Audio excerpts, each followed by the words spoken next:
Welcome to Growing with Woodpile. Today we are going to be making, I want to say these pots, these fabric pots I made here are 30 gallons. I already got them, two of them made over there and over there. I should really put my wheelbarrow away. I was filling dirt into the buckets and the fabric bags, and that's why it's there.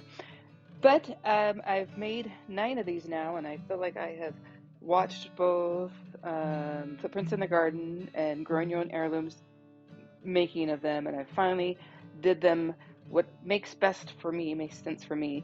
And if you want to join me on how to make this pot in approximately 30 minutes, you're going to need a sewing machine, you're going to need a fabric tape, at least about 100 inches. I use these. You could use pins, but it's really hard to penetrate this fabric. You will need landscaping fabric, a good quality. I got mine at Sprinkler World, which supplies landscapers, but I did see some at Home Depot, and it was like level 3 pro. And the videos I watched, they only did a single layer, and I doubled up. I'm in Phoenix and it's hot and it erodes things, so I doubled up the fabric is what I did differently. You're going to need outdoor thread. I made the mistake outdoor upholstery thread, and I bought upholstery thread, and then I realized after I made these first 2 and I had to go buy more, I didn't have the outdoor one, and I don't have a spindle because I threw it away because it was empty. So make sure you buy the outdoor thread. You're going to need a marker and scissors and a ruler. A yardstick would be best, but I can't seem to find my yardstick. Hopefully you won't need one of these, but I actually did. So go ahead and follow me along with this tutorial on how to make a pot, 30-gallon pot in 30 minutes. And go back and watch the other 2 channels tutorials. They give descriptions that I'm going to miss on this, and it's good to see both ways. Okay, I fine-tuned my process of making bags. I've made 6, I think, so far. So I'm going to time and tell you what I do as I time. So starting now. Okay, this is the fabric all laid out, and we will reset our time and start.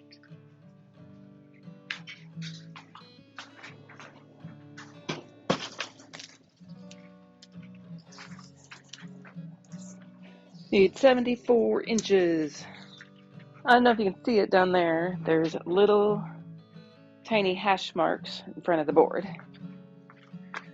I use the board to make a somewhat straight line. This cuts super easy. Cut edge over there, cut edge over there. Now, this is doubled what it should be, this amount of length, because what is 74 divided by 2, like 37 something? So I'm doubling it up. The original piece of fabric, I just did 1 layer.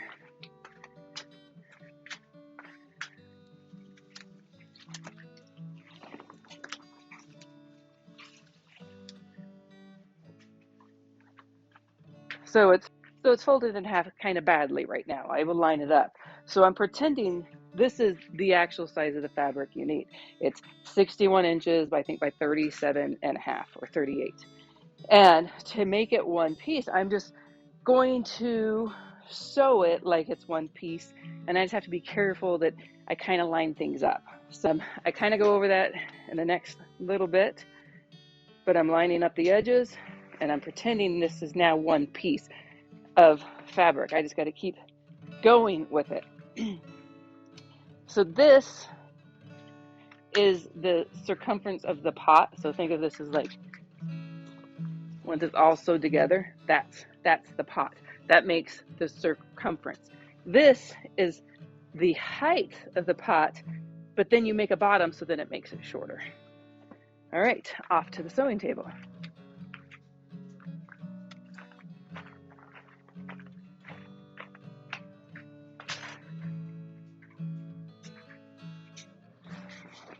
So this is the cut edge here, and this is the 6-foot uncut salvage edge. So I take the 2 cut edges and I bring them together. Now, I decided to double up the fabric just because, I mean, this is the thickest one I could find for the weed barrier, but I just felt like it needed to be doubled up. So this is the 2 cut edges and the corner. I bring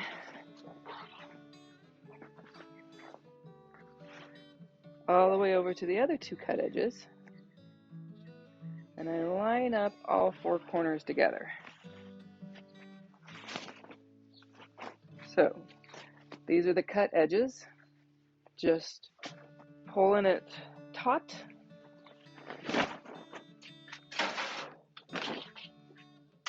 And got all 4 edges here. Now I cut them, so they're definitely not perfectly straight. That's okay. It's very forgivable. And I'm taking these clamps and I'm clamping the corner.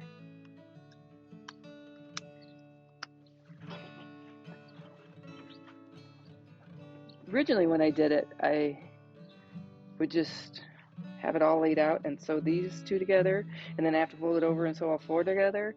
So I was like, I can just line all 4 up at once, right? So I'm just gonna go down the edges here, line them up.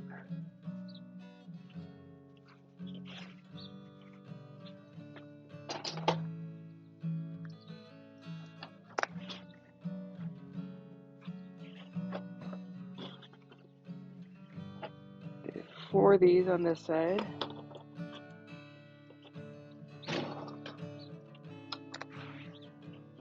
So this saves thread and time. All right, got this edge pinned.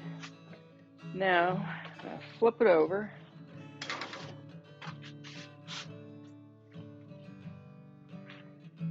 And from this side, I'm just flattening it over here.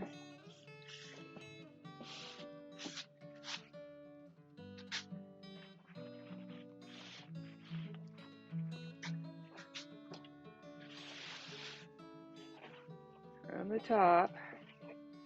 And then it's a little bit off. So I'm going to put a clamp on it and see where I'm pulling.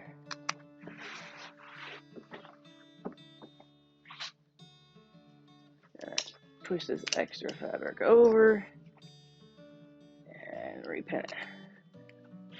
All right, so now I'm going to work myself down this edge, line them up, and pin it. I say pin, I mean clamp it. Clamp it. And I don't know what happened to my last clamp. Okay, so now I got it all lined up. Doesn't really matter what edge you start with, but for some reason I always start with this edge. Okay. Got corners lined up. Coming over to the sewing machine. Folded over edge. The 2 salvage edges up here.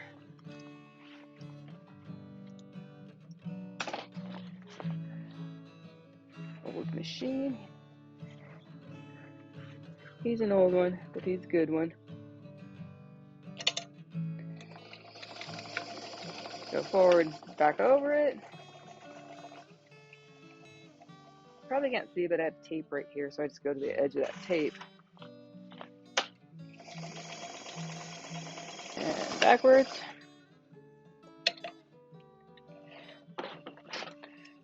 cut the strings. Now I'm going to do another stitch on it. I have to be careful with my sewing machine. I should probably just cut the extra strings from the top, but as long as I pull them straight, if it pulls it in, it jams my machine.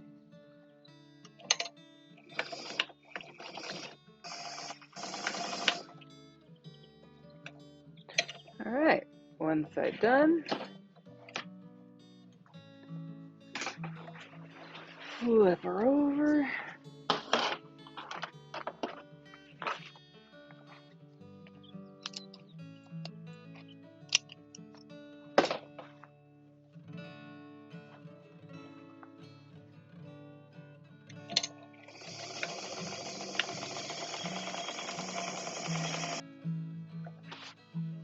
Oh no, I get a timeout for this one. I was afraid I'd run out of bobbin. Let's see, stop, reload the bobbin. My mother-in-law was over the other day, and I had her wind me a bunch of bobbins because it's one of my more unfavorite tasks. This machine is old school. Has a little metal piece in here. You have to line up and sit in there just perfect, and the bobbins just don't always care for it. So one thing I did notice about this thread though is it unwinds from the bobbin quite easy. All right, let's get my bobbin in.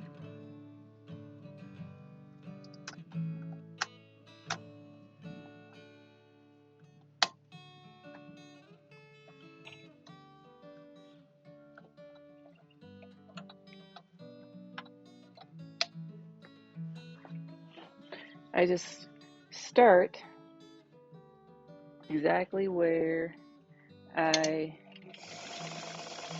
a little bit behind where it ran out. So I just go over it, make sure it's not gonna fray. All right. Back to the top.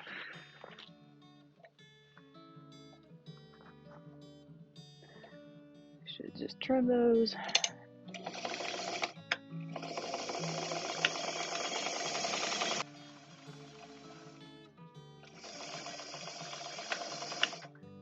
Okay. Trim the sides. Okay, the top. Sometimes it gets a little pucker in the top, but like I say, or like the video of the guy that we watched, we're not building a wedding dress, so it's okay. What did he say also? The plants and the worms and the bugs aren't going to care. So on the fold, I don't start right at the seam just because it's a little bit hard to go over sometimes. I'm just going to take and fold over about that much. It's just an eyeball. You could measure it and pin it, but I'm not going to do that. It's about a little more than the width of the foot on the sewing machine. So my forward and backwards, and then I kind of pull some over, get up to the edge of the two where it meets, and you could fold it over and go through it depending on your machine, and if it'll go through that, that's not fine. If not, I'll show it over here. I just lay both seams out this way and do it. My machine will go through it, so a lot of times I just do power over it, but all right.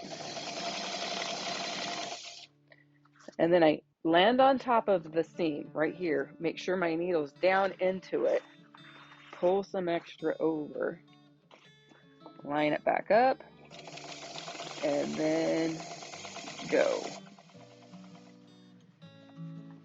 And sometimes the little hem on the top gets wider than the foot, and sometimes it doesn't, but it's okay. Not going for precision.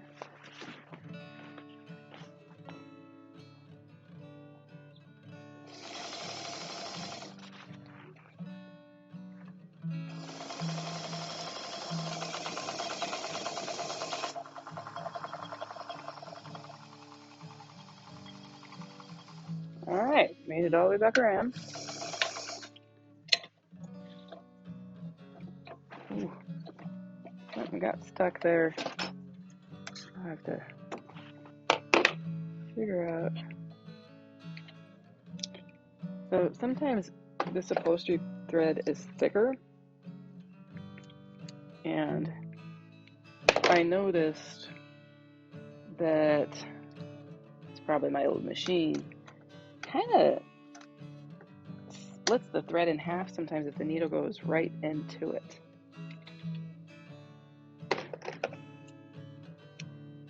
Okay, so luckily we had finished the edges. So this is where I liked his video, and I do use a roller. So from the bottom, on this side, I use black. 12, 12.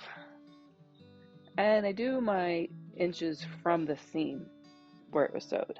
12, 12. Come back here.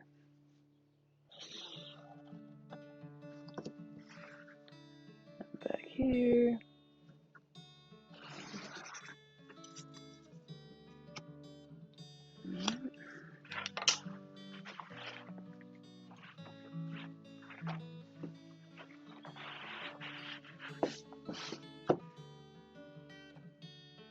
Not sure if you can see that other side, so I'll just do it this way. 12. Technical difficulties. My AirPods died, and that's how I use it as a wireless mic.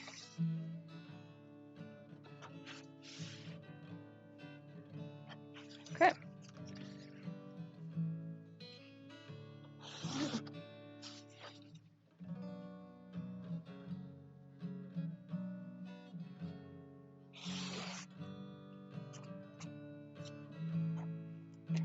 Now I am going to move things over. I did notice on my AirPods, I couldn't truly see me drawing lines. So all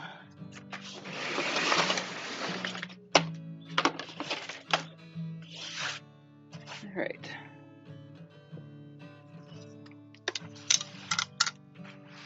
So at the bottom of the fold here, I drew two 12-inch boxes. And the boxes were starting from the seam here. So now I'm going to flip it over to the other side. And you don't have to use two different colors. I just do.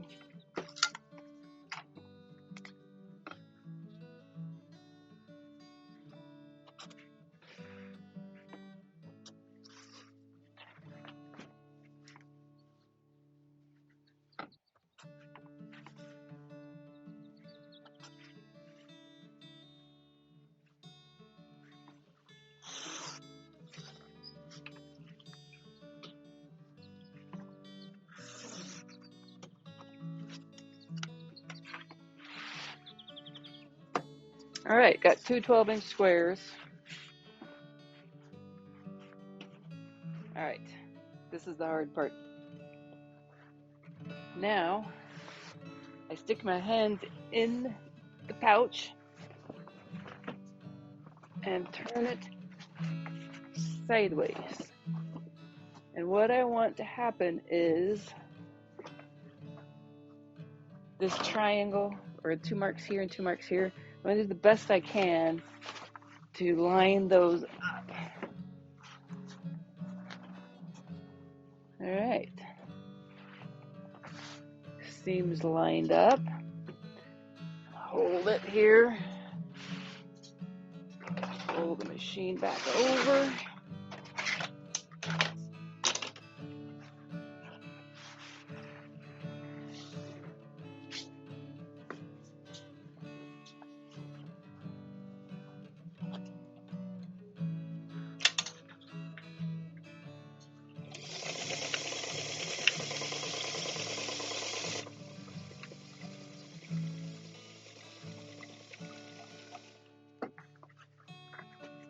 Now, make sure,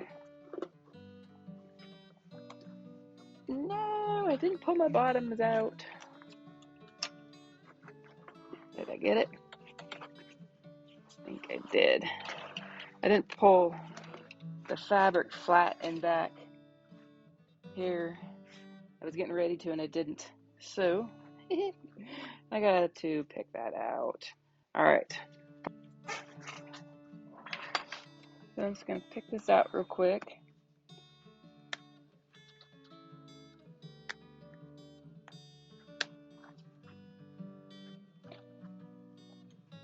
No better than that. I was getting ready to tell you to make sure you push it down flat and back. And I didn't. All right. Got that out.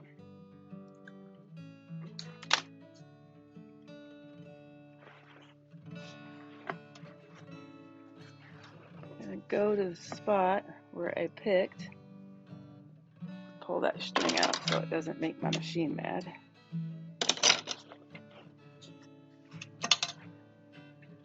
Okay. Do a little front and back on it. Head on down. So then while I'm here, she does not cut hers off. I do, and I usually do it right now at this step, instead of folding it in. To me, it just makes it just a little bit more manageable.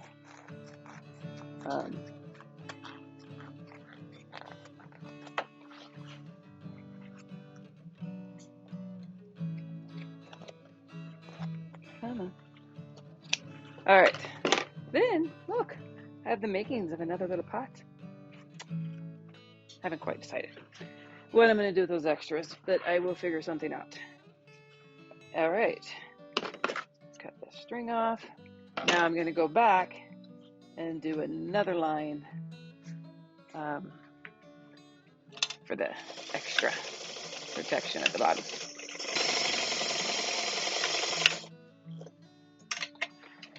I would probably get a good solid B- in my home ec class. All right, now to the other side. But let's turn this inside out. I don't have to cut the strings now. So it's inside out. And, all right, let's move the machine. Reach my hands inside. Grab it. Pull it out.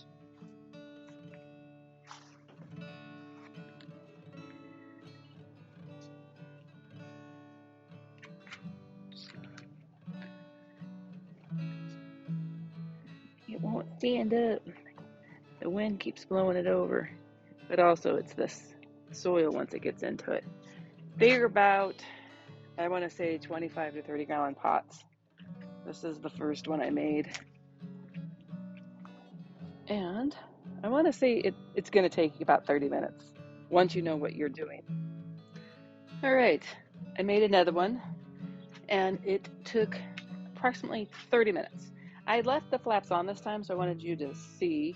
In her video, she just takes the flaps, folds them in.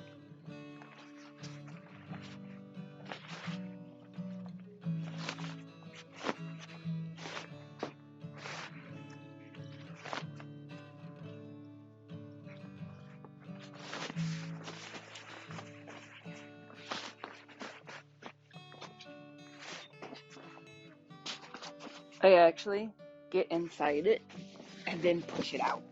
But if you can now see the two flaps, they're just folded in down there like that. So it's just like extra material, I guess. You could leave it. Maybe it'll stop water from draining out as fast. I did put water in these, and it didn't matter which direction the fabric was. I'd read somewhere that the smooth side doesn't let water out, and it did.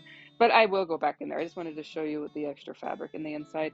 But I'm thrifty, and I'm just going to cut the fabric and save it to make other projects. These are the leftover pieces that I cut out of the bottom of the fabric bags. and it makes this little size right here. I don't think it's probably not quite a gallon size, but then I made some little ones too. These will be great. Don't roll off. These little ones will be great for the plants I donate. And I don't always have enough plastic pots, so I think I'm gonna make not this size. This is a little guy. He's just for fun. But I think either this size, and that was a single layer, because I don't really need the durability on it. But this was one of the pieces of this, so it already was doubled up. But I think this size will be great to take and put my donation plants in. Well, fabric pots up, and I will have another video coming out on how I filled them, and I will get to planting in them soon. I do have some zucchini started over there, but I think I'm gonna save those for backups just in case anything goes wrong. And I still need to plan out where I'm gonna put the rest of these. I think in total I have 9 bags. But thank you for learning and growing with Woodpile, where we can do hard things.